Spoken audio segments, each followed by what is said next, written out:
Bienvenue sur la chaîne YouTube de l'Argus pour un nouveau bilan fiabilité exclusif. Au sommaire de cette vidéo, deux stars du marché des ludospaces, le Citroën Berlingo 3 et le Peugeot Rifter 1, tous deux lancés en 2018. Avec la disparition des monospaces, les deux cousins du groupe Stellantis sont de plus en plus plébiscités par les familles sur le marché de l'occasion. Il faut dire qu'en matière d'habitabilité et de modularité, ils ont plus d'un tour derrière leur porte coulissante. Vous allez le voir au cours de cette vidéo. En revanche, côté fiabilité, le tableau est nettement moins glorieux. Découvrez au cours de cette vidéo les qualités et les défauts de ces deux modèles et nos conseils si vous décidez d'en acheter un. Peugeot et Citroën commercialisent de longue date ces ludospaces, ces dérivés vitrés d'utilitaires. Le groupe PSA est même à l'origine de la création de la catégorie, née en 1996. Près de 30 ans plus tard, le Citroën Berlingo et son cousin de chez Peugeot sont toujours là, rejoints depuis par le Renault Kangoo ou encore le Volkswagen Caddy. Notez que depuis 2018, on ne parle plus de partner chez la marque Olion, mais de Rifter. La troisième génération des ludospaces français est élaborée sur une nouvelle plateforme, la plateforme EMP2. Ils sont présentés en mars 2018 au Salon de Genève.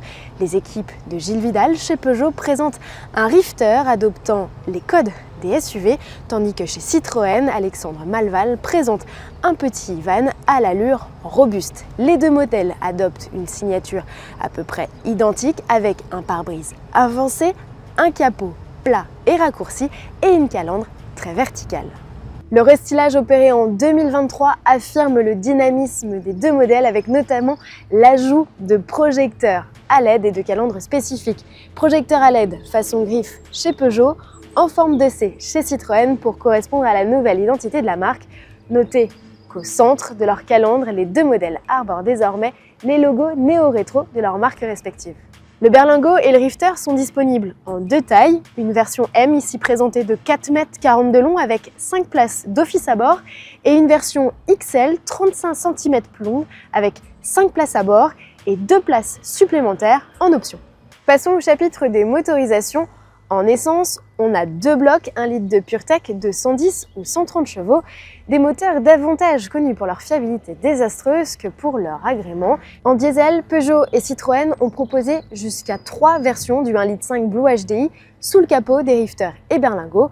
Le 75 chevaux a eu une carrière particulièrement éphémère, à l'inverse des 102 et 130 chevaux qui ont eu un sursis jusqu'en 2024 après avoir été retirés du catalogue en 2022.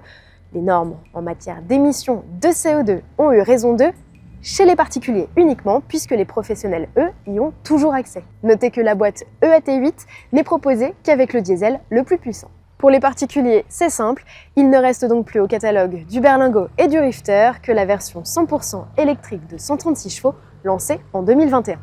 Du côté des finitions, le Berlingo et le Rifter en comptent chacun deux, Allure et GT chez Peugeot, Feel et Shine chez Citroën, devenu avec le renouvellement de la gamme en 2024, Max et Plus.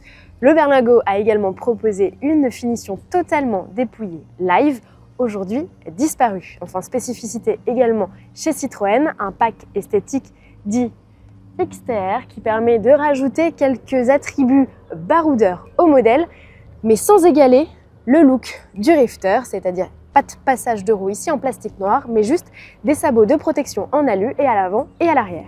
Ultime privilège de cette finition XTR sur le Berlingo, cette couleur vert kaki et surtout des sièges plus moelleux à bord. L'adoption de la plateforme EMP2 sur le Rifter et le Berlingo ainsi qu'une architecture électronique plus évoluée ont permis d'élever le niveau d'équipement des deux ludospaces à un niveau qui n'a rien à envier à celui des SUV et des monospaces. Le premier point fort, à la fois du Berlingo et du Rifter, rappelons qu'ils sont strictement identiques, c'est bien sûr donc l'équipement grâce à la nouvelle plateforme qui a permis d'enrichir l'offre. On a donc des équipements d'aide à la conduite réglementaires, mais qui permettent d'élever le niveau de jeu, avec un affichage tête haute selon les versions, un régulateur de vitesse adaptatif, un écran central de 8 pouces sur les versions lancées en 2018 et de 10 pouces ici sur les versions lancées à partir de mars 2024. Et puis on a aussi de l'aide au stationnement et une caméra de recul. Et je vous assure qu'au regard du gabarit du véhicule, ce sont plutôt des équipements qui vous servent.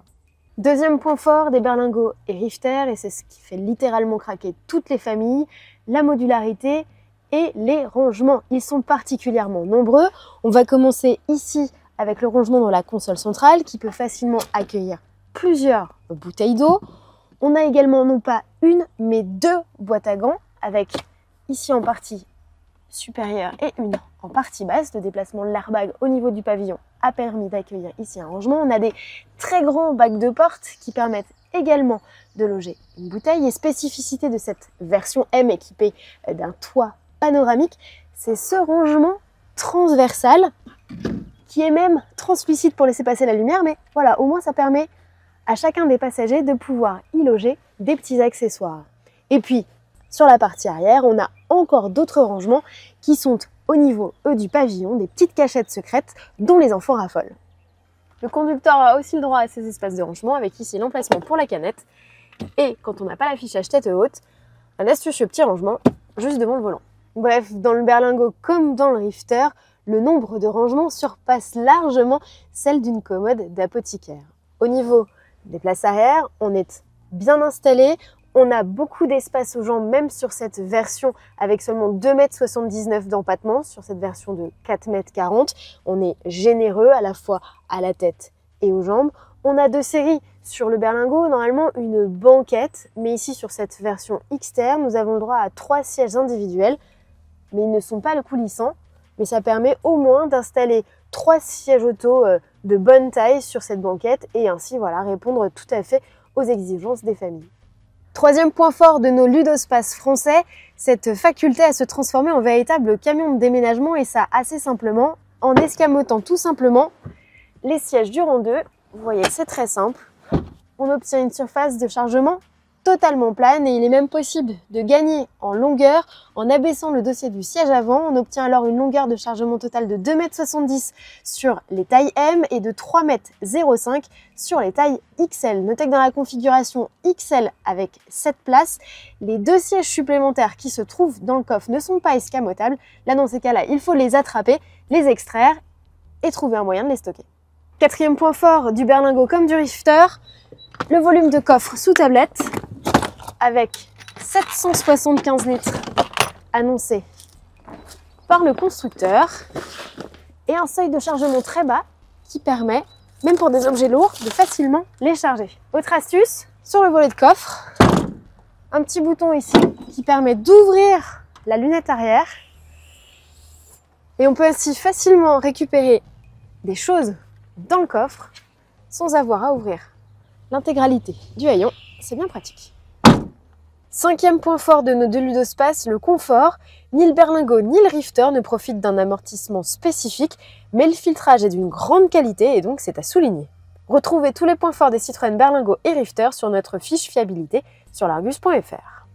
Abordons à présent les points faibles de nos 2 ludospaces et à commencer par la visibilité. Alors, certes, les surfaces vitrées sont imposantes, mais les montants de pare-brise le sont aussi.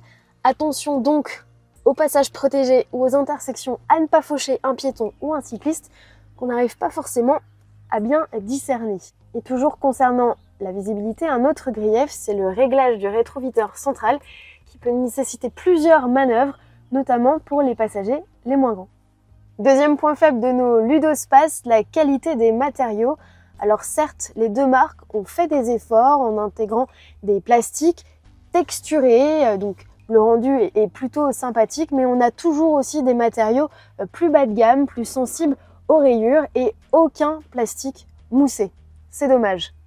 Troisième point faible, les prix. La montée en gamme des ludospaces de 3e génération s'est traduite par une augmentation des tarifs, ce qui se ressent aujourd'hui sur le marché de la seconde main. Enfin, 4e point faible, l'autonomie limitée de la variante électrique.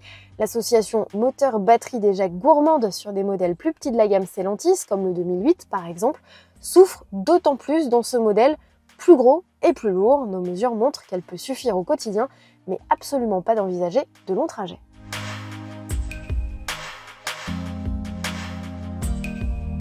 Ouvrons à présent en studio le chapitre fiabilité des berlingots 3 et Rifter, le plus croustillant de tous incontestablement. Rappelons que vous pouvez consulter les principaux problèmes des Ludospace sur leur fiche occasion détaillée sur le site de l'Argus.fr. Commençons par ce souci qui touche l'ensemble des moteurs jusqu'en avril 2021.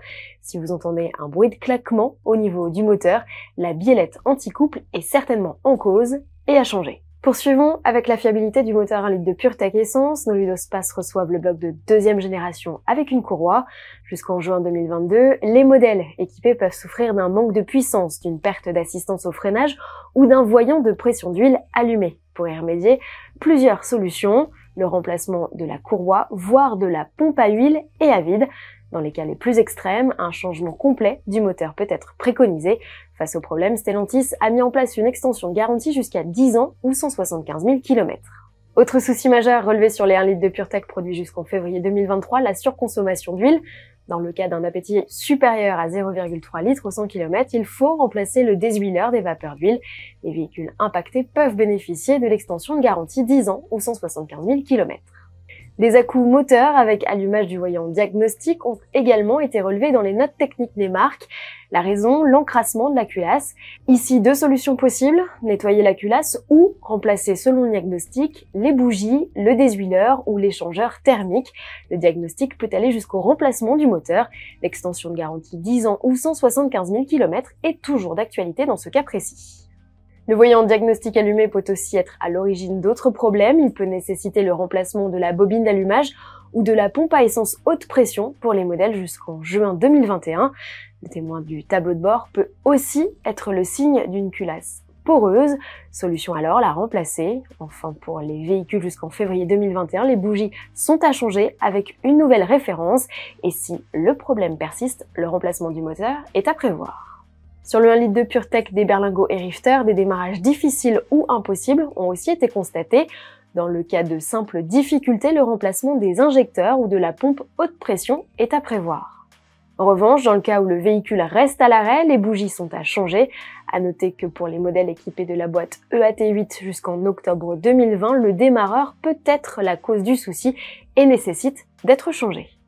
Au regard des problèmes fréquents et nombreux, les experts de l'Argus ne décernent qu'une étoile au 1 litre de PureTech. En diesel, le 1,5 litre Blue HDI, commercialisé pour les derniers exemplaires jusqu'en septembre 2024, est notamment touché par d'importants problèmes de réservoir durée. Pour les modèles produits jusqu'en décembre 2022, la pièce est à changer avec une prise en charge totale pour les véhicules jusqu'à 5 ans ou 150 000 km, ou partielle pour les modèles âgés de 5 à 8 ans avec un kilométrage compris entre plus de 150 000 et moins de 210 000 km. Autre souci majeur des diesels, la chaîne d'arbre à cam. Pour les modèles produits jusqu'en février 2023, un problème de non-démarrage du moteur, de claquement, de décalage ou de rupture de la chaîne sont observés. Dans ce cas, le tendeur et la chaîne d'arbre à cam, le kit de distribution, les arbres à cam et les soupapes sont à changer. Pour soulager les propriétaires, Stellantis prévoit une prise en charge totale pour les véhicules jusqu'à 7 ans ou 180 000 km. Un bruit de la courroie de distribution a également été notifié par Stellantis. Pour les modèles produits jusqu'en mai 2020, la courroie et la pompe à eau sont à remplacer. Pour les Ludospace fabriqués entre octobre 2021 et juin 2024, seule la courroie est à remplacer. Démarrage impossible, à-coups et manque de puissance ont aussi été constatés sur les diesels Euro 6.3. Selon le diagnostic établi par le garage, les injecteurs, la rampe d'injection ou la pompe haute pression peuvent être en cause et donc à changer. Enfin, si le voyant diagnostic s'allume, selon les années, plusieurs problèmes ont été identifiés. Jusqu'en août 2021, le faisceau électrique est à changer. Jusqu'en novembre 2022, sur les versions Euro 6.3, le remplacement des bougies de préchauffage est effectué. Et pour les Ludospace produits jusqu'en septembre 2022, le catalyseur ou le capteur de suite du FAP sont à modifier. Au final, pas de miracle, le 1,5 litre Blue HDI n'obtient que la note de 1 étoile pour l'ensemble de son œuvre. Terminons ce tour d'horizon avec le moteur électrique de 136 chevaux commercialisé depuis 2021, car oui, lui aussi pâtit de problèmes techniques. Les berlingots et Rifter produits jusqu'en juin 2024 peuvent rencontrer un problème pour passer en mode ready ou carrément perdre de la puissance. Dans ce cas, Stellantis propose deux solutions, la reprogrammation ou le remplacement du moteur. Le moteur peut aussi refuser de démarrer, dans ce cas une reprogrammation ou un remplacement du moteur est également à prévoir. Des soucis de charge ont également été constatés. Si elle est lente, le chargeur embarqué doit être reprogrammé ou là encore remplacer. Et si vous ne parvenez pas à charger le véhicule, c'est le boîtier de prise en charge et ou le chargeur embarqué qui seront à remplacer. La note fiabilité du moteur électrique est de 2 étoiles sur 5 seulement. La liste des défauts des berlingots et Rifter se poursuit avec des problèmes liés à l'habitacle, à la carrosserie ou au châssis. Inutile de vous dire que là encore la liste est longue et que vous n'en aurez qu'un aperçu ici. Pour tout connaître, direction le site largus.fr pour consulter la fiche fiabilité de nos 2 modèles. Attaquons avec le chapitre transmission et des problèmes relevés sur les boîtes EAT8. Si le voyant diagnostic de la boîte auto est allumé, il est possible que le bloc hydraulique ou la boîte de vitesse soit incriminé et donc à remplacer. La boîte mécanique à 6 rapports a aussi son lot de couacs avec des problèmes de vitesse qui sautent pour les modèles produits jusqu'en août 2019. La solution est alors de remplacer le pignon et le synchroniseur. La pédale d'embrayage peut également grincer sur les modèles fabriqués jusqu'en septembre 2021. Le remplacement du kit d'embrayage est proposé. Côté châssis, l'analyse des notes techniques nous ont permis d'identifier un problème de voyant d'ABS jusqu'en novembre 2020. La solution consiste à le changer. Des à-coups et saccades dans la direction lors d'un braquage peuvent être constatés pour les Rifter et berlingots produits jusqu'en mai 2023. Le problème se solde par la reprogrammation du boîtier de direction. Passons à présent à la carrosserie avec des anomalies qui ont été constatées au niveau du haillon qu'il est parfois impossible d'ouvrir sur des modèles produits jusqu'en septembre 2022. La solution consiste à changer la commande d'ouverture. La trappe à carburant ou de recharge peut aussi se montrer récalcitrante à ouvrir pour les Ludospace produits jusqu'en juillet 2023. Dans ce cas, Peugeot et Citroën proposent de remplacer la commande de verrouillage de la trappe. Et pour finir, la porte latérale gauche peut refuser de s'ouvrir sur les modèles assemblés jusqu'en septembre 2019. Dans ce cas, le bloqueur d'ouverture de porte est remplacé. De l'eau peut également s'infiltrer par le pare-brise pour les modèles jusqu'en avril 2023. Et là, Stellantis propose de recoller la vitre. Enfin, du côté de l'habitacle, la climatisation peut ne plus faire de froid pour les modèles produits jusqu'en janvier 2022. Dans ce cas, Peugeot et Citroën remplacent le compresseur. Sur les véhicules sortis d'usine jusqu'en avril 2023, des dysfonctionnements du GPS ont été constatés et dans ce cas, une reprogrammation du système est à prévoir. D'autres défauts sont à retrouver en ligne sur la fiche du Berlingo 3 et du Rifter de première génération. L'heure est à présent au bilan. Si le Peugeot Rifter et le Citroën Berlingo se distinguent par leur sens de l'accueil, ils sont sévèrement pénalisés par leur fiabilité désastreuse. Dans ce contexte difficile pour la rédaction de l'Argus d'attribuer une note globale supérieure à 2 étoiles sur 5. Si vous envisagez d'acheter un 1 litre de PureTech ou un 1,5 litre Blue HDI, autant vous prévenir tout de suite pour être tranquille, évitez à tout prix les modèles d'avant 2023. Les marques tentent de rassurer leurs clients avec une récente extension de garantie à 10 ans ou 175 000 km pour le 1 litre de PureTech, victime de problèmes de courroie de distribution et de consommation d'huile. Mais pour en bénéficier, il faut impérativement pouvoir présenter les 3 dernières factures d'entretien et ne pas avoir dépassé la tolérance des 3 mois ou 3000 km. Le 1,5 litre Blue HDI dispose aussi d'une prise en charge de 7 ans ou 180 000 km pour l'usure de la chaîne d'arbre à cam et le dysfonctionnement du réservoir duré, dans ce cas porté à 5 ans ou 150 000 km. Notez que les barèmes sont dégressifs au-delà. Mais les acheteurs sont frileux, en témoigne le nombre de petites annonces disponibles sur les sites d'occasion. À la rédaction de l'Argus aussi, les experts n'ont pas voulu se mouiller, nous n'avons donc désigné aucune version préférée sur le Rifter ou le Berlingo.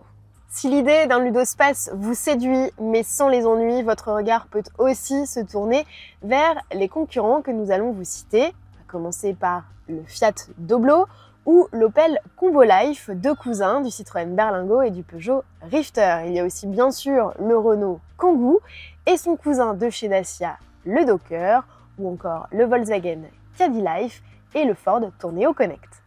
Envie d'en savoir davantage sur le Peugeot Rifter ou le Citroën Berlingo, un site, celui de largus.fr. Vous y retrouverez nos essais, bien sûr, et nos guides d'achat exclusifs occasion fiabilité.